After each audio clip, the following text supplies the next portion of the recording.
Henry Smith. Madam Deputy Speaker, thank you very much for affording me a few minutes to contribute to this gracious speech debate on a bright future for the next generation, and it's a pleasure to follow the honourable member for Luton North.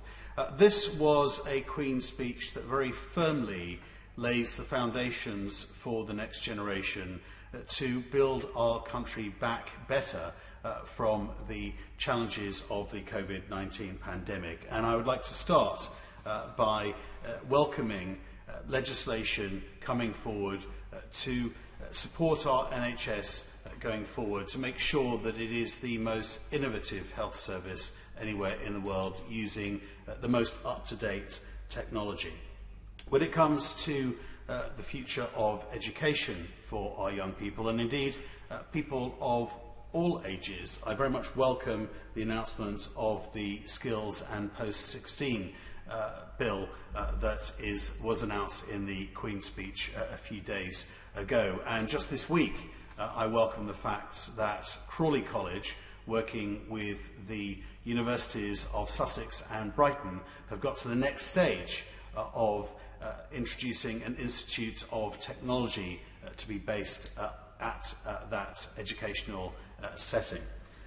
I also very much welcome the Building Back Safer announcements made in the gracious speech as well. Has been mentioned by honourable and right honourable members earlier, the very worrying rise in knife crime, particularly here in the capital, needs addressing, and a scourge that is affecting my constituency and many others has been county lines drug dealing, and I welcome the fact that the government is committed to increasing support and resources for law and order so that those issues are tackled, because young people are all too often the victims of criminal behaviour.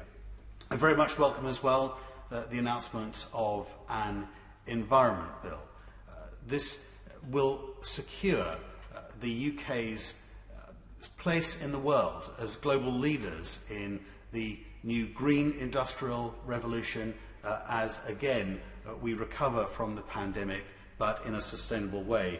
And I should declare, Madam Deputy Speaker, as the chair of the Future of Aviation Group, I welcome that British Airlines last year committed to net zero carbon by 2050, and that the government has committed to the Jet Zero Council to ensure that we are at the forefront of technology that will deliver that.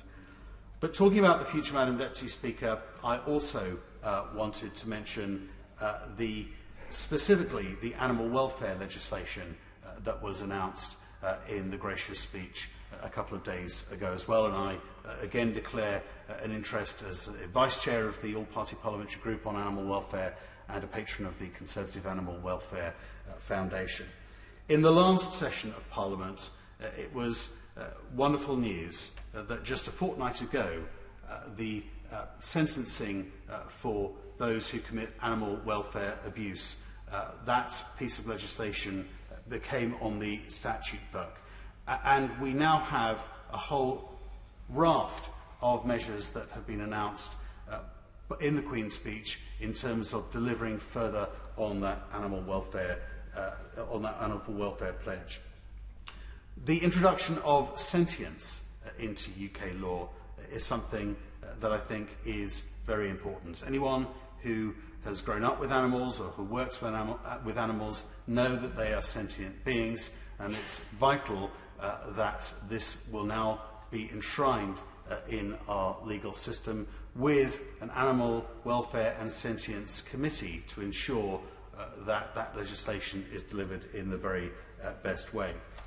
An issue, Madam Deputy Speaker, that I have campaigned on for many years is to end live animal exports for fattening and for slaughter. This incredibly cruel practice has been going on for far too long. Now we have left the European Union and the European single market. It is possible for us to end this cruel trade, and I'm delighted that that announcement has been made. I would also say to the government that I think this is a two-way process, and we need to be doing more to ensure that Crawley produced products are prevented from being imported into this country. In the last Parliament, I spoke about the cruel practices of foie gras, where ducks and geese are force-fed to produce a fatty liver, which some people believe is a delicacy. That the importation of that product should be banned, as should be the importation of fur banned as well. But I do welcome the announcement in the gracious speech of the International Animal Welfare Bill, which will strengthen measures against trophy hunting products being able to be imported into this country. I was pleased in the last Parliament to be on the Ivory Bill Committee. That is now law, and we are going further still.